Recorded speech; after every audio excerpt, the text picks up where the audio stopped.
Oh. God, Oh! Oh!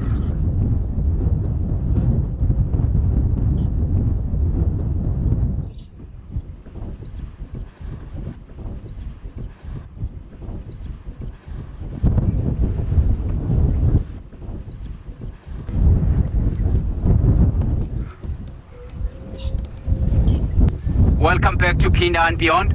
Unfortunately, we have lost one of the young male cub from the crocodile. It went to drink just on the edge of the water, where the crocodile taken down that young male, a cheetah cub. Oh, it's so painful. It's more than the word painful.